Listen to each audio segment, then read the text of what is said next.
Dr. Amanda with Straightsmile Solutions, straightsmilesolutions.com. Let's do another video about RPEs and Jackscrew sizes. And before, this is going to build on our other content. So I'm assuming if you've listened to this, you've either taken our phase 1 course or listened to every single video in my phase 1 playlist in my channel, which is free. So please do not listen to this unless you've had the building blocks, because it's not going to make any sense.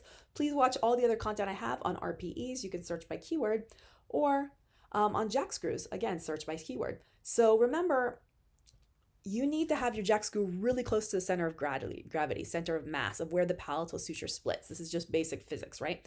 So if you have a super teeny tiny vaulted palate, really narrow, you know, it's gonna have to be a 7mm Jackscrew to fit in there. That's just how it is. Because if it sits too low, too close to the tongue, first of all, you got issues with tongue positioning.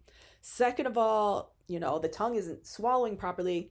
It's not happening. It's not in the center of mass. What's going to happen is you're going to get more tipping in the back and more expansion in the back than in the front. You're going to get a really strange shaped arch form. You're not going to get the airway benefits. You're not going to get the palate remodeling benefits, the tongue position benefits. You're not going to get any of that. It's just going to be a junky outcome. So don't cheap out.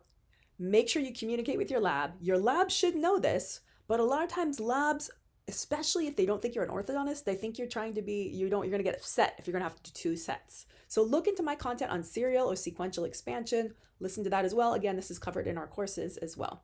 So pick proper size Jackscrews, work with your lab, work with an orthodontist to make sure you're doing your expansion properly, and don't get upset if you have to do 2 sets. And yeah, doing 2 sets takes time. You have to turn, hold, take it out, rescan, resubmit to hold, then deliver. It's a hassle.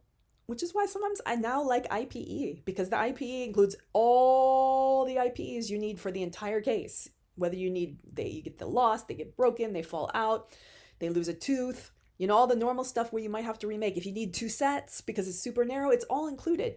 And yes, these are a lot cheaper than an IPE. I mean, 150, 200, 250, depending on if it's 3D printed or not. But if you know you're going to need 2 sets, you're already up at 500, 550, 600. You might as well just get the IPE then. It's going to be so much easier. All right. Thanks so much.